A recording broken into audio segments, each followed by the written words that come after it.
Hello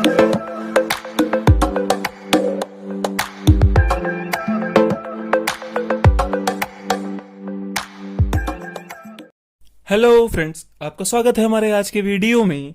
तो जैसा कि हमने पिछले वीडियो में क्या क्या चीजें देखी आपको पता होगा, ठीक। तो पिछले वीडियो में हमने काइनेटिक एनर्जी का फॉर्मूला देखा, उसको डिराइव किया। पोटेंशियल एनर्जी का फॉर्मूला देखा, उसको भी डिराइव किया, ठीक। उसके बाद फाइनली हमने टोटल एनर्जी निकाली थी प्लस करके। तो इस वीडियो में हमें इसका ही काम है, तो मैंने आपके लिए लिख दिया है, ठीक। आप याद करते रहना उसे भी।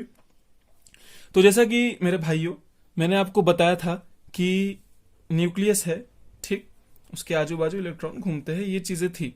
और टोटल एनर्जी माइनस क्यों आई थी, मैंने आपको एक ये भी बताया था। माइनस क्यों आई थी, क्यों? क्योंकि इलेक्ट्रॉन्स जो हैं, जो न्यूक्लियस है, ये न्यूक्लियस हो गया, न्यूक्लियस ने इन्हें पकड़ के रखा है ना। ये न्यूक्लियस है, पॉजिटिव चार्ज वाला है, इन्होंने इलेक्ट्रॉन को पकड़ के रखा है, ठीक। पकड़ के रखा है मतलब इलेक्ट्रॉन पे कर्ज है, माइनस में है ना एनर्जी, किसी माइनस पे मतलब इसको उधार देना है, ठीक। समझ में आ रहा है? मतलब इलेक्ट्रॉन के ऊपर कर्ज है, उसे इतनी एनर्जी देनी पड़ेगी। तो एक बार हम सब अलग अलग शेल्स के लिए देखते हैं, क्योंकि जाहिर सी बात है शेल्स तो अलग अलग होंगी ही, ठीक। अलग अलग शेल्स के लिए देख लेते हैं। अब ड्राइंग अच्छी नहीं है तब सुनाने मत लगना, है ना। मैंने बना दिया है। अब जो पहला सेल है, यहाँ पे जो इलेक्ट्रॉन होंगे उसके लिए याद है, मैंने आपको एक चीज और कही थी कि इलेक्ट्रॉन्स के पास एनर्जी नहीं होती। हम जो एनर्जी निकाल रहे हैं ना, इस सेल की निकाल रहे हैं। इस टोटल शेल की जो एनर्जी आएगी वो पहले तो हम निकालते हैं पहले शेल के लिए, तभी तो हम n इज इक्वल टू 1 लिख रहे हैं। n इज इक्वल टू 1 मतलब इस सेल के लिए एनर्जी कितनी होगी। इस शेल के लिए देखते हैं टोटल एनर्जी, फॉर्मूला हमें पता है, -13.6 इंटू जेड। जेड की वैल्यू हाइड्रोजन है ना, हाइड्रोजन एटम लिया है, तो हाइड्रोजन एटम के लिए जेड ऑलवेज 1। तो 1 अपॉन में पहला शेल है तो 1 का स्क्वायर, तो 1 ही हो गया, मतलब -13.6 इलेक्ट्रॉन वोल्ट पहले शेल के लिए है एनर्जी, ठीक। -13.6 में लिख देता हूं। ऐसे ही दूसरे शेल के लिए निकालते हैं हम लोग, ठीक। देखते हैं n इज इक्वल टू 2 के लिए टोटल एनर्जी निकालो, -13.6 इंटू जेड तो 1 ही है, और n स्क्वायर, तो ये n इज इक्वल टू 2 है। 2 की वैल्यू 2 का स्क्वायर मतलब 4, डिवाइड करो, इसे कितना आएगा, -3.4 इलेक्ट्रॉन वोल्ट। आप डिवाइड करके देखना, मैंने किया, ठीक। n इज इक्वल टू 3 के लिए मतलब ये तीसरे सेल में जब जाएंगे, तीसरे सेल के लिए देखते हैं एनर्जी कितनी है, टोटल एनर्जी, क्योंकि हर सेल के लिए अलग अलग होगी ना, n बदल रहा है। पहले सेल के लिए इतनी है, दूसरे सेल के लिए इतनी है, तीसरे सेल के लिए कितनी होगी, -13.6 इंटू 1 अपॉन में 3 का स्क्वायर। डिवाइड करो भाइयों, कितना आया भाई और बहनों, तो कितनी है वैल्यू, -1.51 इलेक्ट्रॉन वोल्ट, ठीक। तो अब n इज इक्वल टू 4 के लिए भी देख लो यार, अब इतना निकाल दिया, इतनी मेहनत कर ही रहे हो तो देखो इसे भी, सॉरी 13.6 इंटू 1 अपॉन में 4 का स्क्वायर कितना आएगा, माइनस में 0.85 इलेक्ट्रॉन वोल्ट, ठीक। अब ये सभी सेल्स की एनर्जी आ गई हमारे पास, इसे मैं एक बार आपके लिए यहां लिख देता हूं। आपको वैल्यू तो मालूम पड़ गई ना सारे सेल्स की, क्या क्या है टोटल एनर्जी की वैल्यू। तो एक बार इसे इधर लिखते हैं कि हो क्या रहा है एक्चुअली में, ठीक। वास्तविकता क्या है, वास्तविकता, ठीक। ये सभी सेल्स की एनर्जी है, ठीक। क्या है, एनर्जी है। इसका कहने का मतलब क्या है, पहले सेल्स की जो एनर्जी है, पहले सेल की एनर्जी मतलब जो उसमें अब इलेक्ट्रॉन होंगे, तो इलेक्ट्रॉन की भी वही सेम एनर्जी होगी। तो पहले सेल में जो इलेक्ट्रॉन है उसकी एनर्जी कितनी, -13.6 इलेक्ट्रॉन वोल्ट।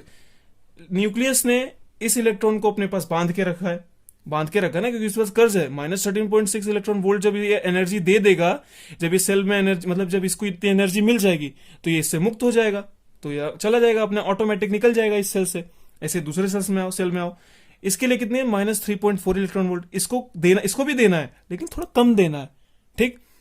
इसमें आओ, -1.51 इलेक्ट्रॉन वोल्ट है, इसे भी मतलब अपना कर्ज है इसके ऊपर भी, न्यूक्लियस का कर्ज है इसके ऊपर भी।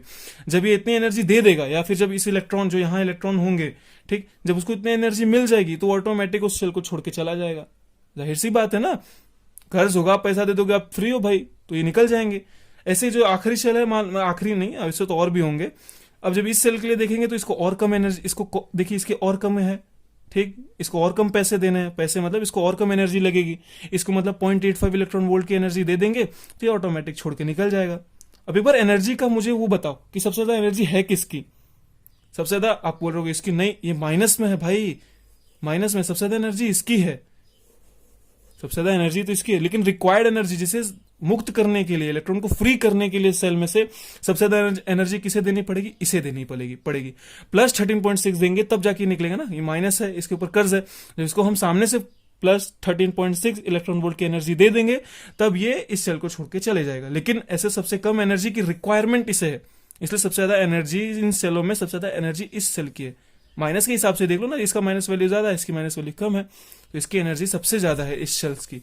तो अगर इसे इलेक्ट्रॉन, अगर इससे मुक्त होना है तो इसको 0.85 जितना अगर हम एनर्जी दे देंगे तो ये निकल जाएगा। ठीक, अब ये सोचो मैक्सिमम एनर्जी कहां पे होगी, कौन से सेल के लिए मैक्सिमम एनर्जी होगी, वो सोचो थोड़ा। तो सोचा आपने मैक्सिमम एनर्जी कब होगी, जब नंबर ऑफ सेल्स बढ़ते जाएंगे। सोचो ना, जब जैसे देखो यहाँ पे कम हो रही है ना एनर्जी, मतलब यहाँ पे बढ़ रहा है ना वैल्यू, ये 0.85, ये माइनस 0.85 बढ़ा है कि ये बढ़ा है, ये बढ़ा है, 0.85 बढ़ा है, माइनस में है इसलिए। तो जैसे जैसे सेल्स की मान लो संख्या बढ़ती जाएगी, बढ़ते जाएगी, बढ़ते जाएगी, बढ़ते जाएगी, ये वैल्यू जीरो आ जाएगी। मतलब जब n tends to zero, sorry infinite, जब हम नंबर ऑफ सेल्स बढ़ा रहे हैं कंटिन्यू, देखो ये फॉर्मूला देखो एक बार आप, फॉर्मूले के अकॉर्डिंग क्या है, फॉर्मूले के अकॉर्डिंग डिवाइड में n स्क्वायर है ना, मतलब हम जब इस वैल्यू को बढ़ाते जाए, बढ़ाते, नोट कर रहे हो ना आप लोग, समझ रहे हो ना कि 0.8 माइनस में 0.85 इलेक्ट्रॉन वोल्ट है लास्ट वाले जो हमने लास्ट में बनाया कक्षक, लेकिन और भी होंगे ना शेल्स। तो ऐसे ऐसे देखा जाए तो एनर्जी बढ़ती जा रही है, एनर्जी यहाँ पे बढ़ रही है ना, इस दिशा में एनर्जी बढ़ रही है, इस वे में एनर्जी बढ़ रही है। सबसे कम एनर्जी इसकी है, माइनस में है, लेकिन रिक्वायर्ड एनर्जी सबसे ज्यादा इसको है। अगर इसको निकलना है, क्योंकि न्यूक्लियस के सबसे पास है, अगर इसे निकलना है तो इसे सबसे ज्यादा एनर्जी देनी पड़ेगी। और अगर हम इन्फिनिटी पे आते, मान लो कि इन्फाइनाइट पे एक सेल है, उसको तो फ्री हो जाएगा ना, n is equal to n tends to, जब इन्फाइनाइट लेंगे हम लोग, तो जब यहाँ पे फॉर्मूले में आप इन्फाइनाइट की वैल्यू रखोगे तो जब किसी भी डिवाइड में इन्फाइनाइट की वैल्यू जीरो होती है, ठीक, तो टोटल एनर्जी क्या हो जाएगी, ऑटोमेटिक जीरो। मतलब n जब इन्फाइनाइट होगा तो टोटल एनर्जी जीरो हो जाएगी। तो ये मैक्सिमम एनर्जी होती है किसी भी सेल के लिए। जब टोटल एनर्जी जीरो हो जाएगी तो ऑटोमेटिक वो इलेक्ट्रॉन फ्री है, यानी n इज इक्वल टू, जब इन्फिनिटी है तो इलेक्ट्रॉन ऑटोमेटिक न्यूक्लियस से फ्री है, न्यूक्लियस उसे पकड़ के रख ही नहीं सकता, वो निकल जाएगा। समझ में आ रहा है ना। तो जो न्यूक्लियस के सबसे पास वाला है सेल, उसमें जो इलेक्ट्रॉन है उसको सबसे ज्यादा एनर्जी रिक्वायर्ड है। अगर उसे वहां से निकलना है तो हमें यहां से इसको प्लस 13.6 एनर्जी देंगे इलेक्ट्रॉन वोल्ट की, तब ये इलेक्ट्रॉन जो है इधर, मान लो जो भी इलेक्ट्रॉन है वो फ्री हो जाएगा, निकल जाएगा। कहां जाएगा, इन्फिनिटी पे चला जाएगा, मुक्त हो जाएगा इस न्यूक्लियस से। ठीक, अब ऐसे जैसे इधर दूसरे वाले शेल में आओ, दूसरे शेल में कितने हैं, -3.4 इलेक्ट्रॉन वोल्ट है।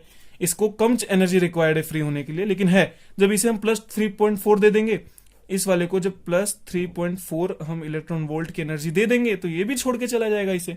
ठीक, तो न्यूक्लियस से फ्री हो जाएगा। तो ये था अभी तक जो हम टोटल एनर्जी निकाल रहे थे ना अलग अलग के लिए, n = 1, n = 2 के लिए टोटल एनर्जी, n = 3 के लिए। तो सबसे कम, तो ऐसे देखिए तो सबसे ज्यादा एनर्जी किसकी, इसकी। और जैसे जैसे सेल बढ़ेंगे, सेल जैसे जैसे बढ़ते रहेंगे, बढ़ते रहेंगे, बढ़ते रहेंगे, बढ़ते रहेंगे, तो एक टाइम आएगा जब हम n टेंस टू इन्फिनिट ले रहा हूं, मतलब क्या कि इसका मतलब हम इन्फाइनाइट पे एक सेल है, इस न्यूक्लियस से बहुत दूर पे एक सेल है। ठीक, इन्फाइनाइट मतलब ये मत सोचना 5-6 किलोमीटर दूर है भाई, ये न्यूक्लियस एटम का मामला चल रहा है। इनमें बहुत दूर का मतलब कितना होता है पता है, मिनिमम मतलब मैक्सिमम, अगर ये लोग बहुत दूर जाएंगे ना, इनके लिए इन्फाइनाइट मतलब कितना कि चले गए 10 एंगस्ट्रॉम चले गए, 15 एंगस्ट्रॉम चले गए, इनके लिए मैक्सिमम इतना ही है। इतने पे अगर ये आ गया ना सेल, मतलब इतने पे इलेक्ट्रॉन आ गया तो फ्री हो जाएगा, उनके लिए मैक्सिमम वैल्यू है। ठीक, तो n की वैल्यू जब इन्फिनिटी हो जाएगी तो टोटल एनर्जी जीरो हो जाएगी, उस टाइम पे जो इलेक्ट्रॉन है फ्री हो जाएगा। मैं अभी भी आपको बोल रहा हूं, शेल्स की एनर्जी है, हाँ पहले शेल्स की एनर्जी है -13.6, तो उसके अंदर जो इलेक्ट्रॉन है उसमें भी एनर्जी उतनी ही है। ठीक, जब अब इस शेल से अगर इस इलेक्ट्रॉन को निकलना है तो इसे +13.6 की जब एनर्जी देंगे, याद है इलेक्ट्रॉन को बाहर से एनर्जी दी जा सकती है, मैंने आपको बताया था, तब ये इससे फ्री हो जाएगा। ठीक, सेल्स की एनर्जी फिक्स है, ये मत सोचो सेल की एनर्जी बदल देंगे हम लोग अगर एनर्जी देंगे ना, हम इलेक्ट्रॉन को एनर्जी दे रहे हैं। जब मान लो हमने उसे इतनी एनर्जी दी कि उसकी एनर्जी मैच होने लगी -1.51 से, तो फुदक के इधर आ जाएगा। हमने एनर्जी निकाल ली है, वापस इतनी कर दी तो वापस इधर आ जाएगा। वो चीजें मैंने आपको पहले भी क्लियर की हुई है।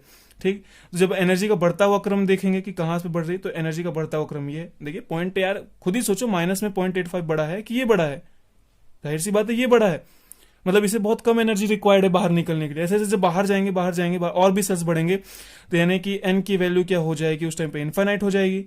ओके, तो टोटल एनर्जी जीरो हो जाएगी, उस टाइम पे इलेक्ट्रॉन फ्री हो जाएगा, बस यही था। तो जब अगर इसे हम एक टॉपिक बना लो, इससे सबसे पहले तो आज का टॉपिक क्या है, मैंने आपको टॉपिक नहीं लिखवाया यार, सॉरी। तो टॉपिक क्या है, तो फ्रेंड्स टॉपिक है total energy of electron in nth shell of hydrogen atom. ठीक, तो समझ में आया ना आपको? उम्मीद करता हूं आपको समझ में आया होगा। ठीक, समअप देख लेते हैं एक बार अच्छे से कि शेल की एनर्जी, मतलब ये जो पहला शेल है n इज इक्वल टू 1, उस शेल की एनर्जी -13.6 इलेक्ट्रॉन वोल्ट, मतलब जो उसमें इलेक्ट्रॉन है उसकी भी एनर्जी वही है, लेकिन जब हम उसे एनर्जी, हम जब इलेक्ट्रॉन को मान लो ज्यादा एनर्जी, मतलब +13.6 के इलेक्ट्रॉन वोल्ट की जब एनर्जी देंगे तब वो इस शेल को छोड़ के चला जाएगा, क्योंकि इस शेल की तो एनर्जी उतनी है ना -13.6, तो इसमें तो वही इलेक्ट्रॉन रह सकते हैं जिनकी एनर्जी -13.6 इलेक्ट्रॉन वोल्ट हो। हमने इलेक्ट्रॉन की एनर्जी बढ़ाई, +13.6 दिया, वो निकल के चला जाएगा। हमने इतनी एनर्जी दी कि मान लो -1.51 जितनी एनर्जी हो गई उसकी, उस इलेक्ट्रॉन की, तो वो यहाँ पे आ जाएगा, क्योंकि इस सेल से मैच हो रही है उसकी एनर्जी, तो इसमें आ जाएगा। तो बस हो गया, आज का वीडियो इतना ही था। समझ में आया आपको, है कि नहीं? तो विदा लेते हैं हम, अगले लेक्चर में कुछ और नया देखेंगे। हमारा 6वां पॉइंट याद है जो मैंने आपको बोला था, एक 6 पॉइंट और छोटा है, हम उसको डिस्कस करेंगे। तो फ्रेंड्स, अगर आपको ये वीडियो अच्छा लगा तो यार प्लीज शेयर, सब्सक्राइब, जो भी कुछ होता है उसे कर दो। Bye bye.